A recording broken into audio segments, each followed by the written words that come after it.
I recently found the story, actually one of my colleagues pointed it out to me, recognizing the dedication of a long-time activist in their community. It was about a man who, from the age of 12, had many bracelets on his wrists. And for over 37 years, each of them had a name.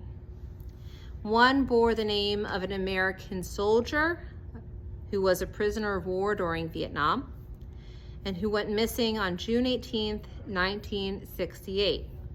Another was somebody who had been an activist representing the plight of Soviet Jewry, who was a prisoner of consciousness. And a third symbolized the struggle of the AIDS epidemic. And he would periodically, of course, add different bracelets recognizing different causes over time. And when asked about those bracelets, he would look and seize it as an opportunity.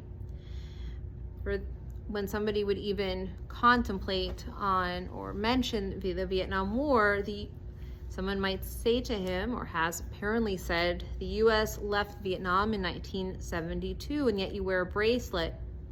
And his response was consistently the same. This is my way of remembering Sergeant James Ravencraft, a man who was taken prisoner and then killed. This bracelet is a testament to his sacrifice and a reminder that we must never forget the price of freedom. I don't know about you, but I have been to DC many times and visited the Vietnam War Memorial, where there's the names listed of every single person who died. In New York City, where the Twin Towers once stood, we also have the names of the people who died. You ever go into cemeteries, it's very important that you look at the stones. And when we visit, we put a stone on top of each one. And there you'll see the names of our community members who have died.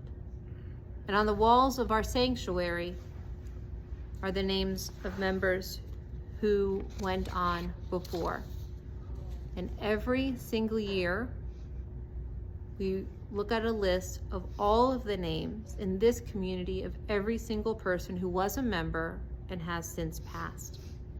We count them, we remember them, and we name them. What is the purpose of this? Well, counting in a way helps us do one of two things. Firstly, it tells us, in one sense, how many individual elements are part of a group.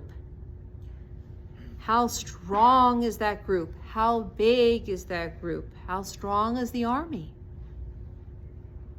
But the downside, of course, of counting everybody in a group implies that there is, unfortunately, or can be, a loss of individual identity.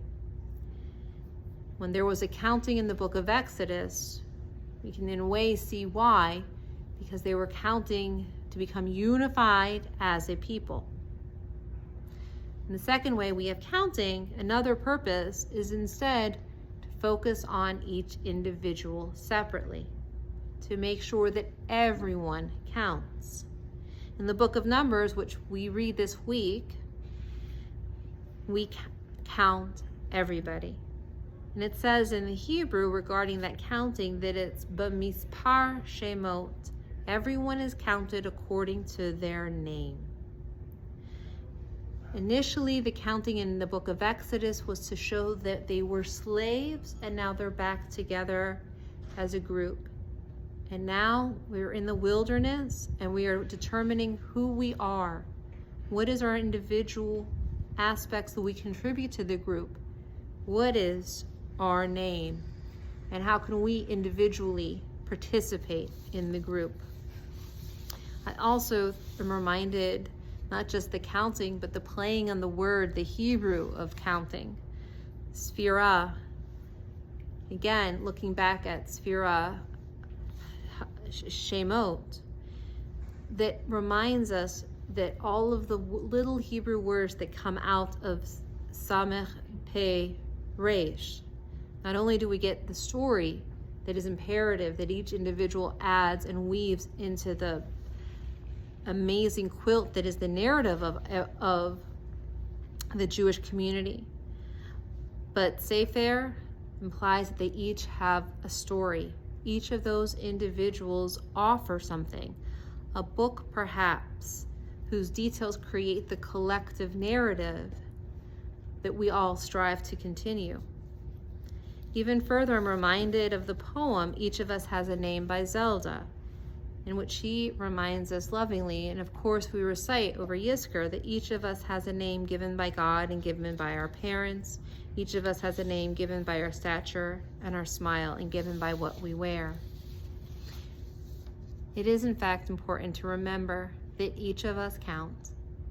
Each of us offer a story. Each of us has a narrative. It's easy today, I think, to get lost in thinking that some people count more than others.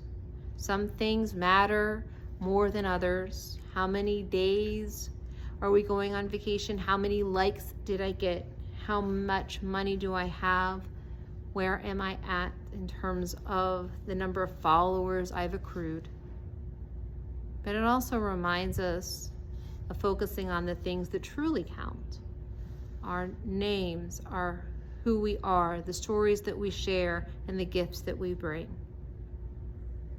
This Shabbat, as we contemplate and enter the book of Numbers, a book of counting, may we be thoughtful in the narrative and the stories we bring and the gifts that we can to make everything around us shine. Shabbat Shalom.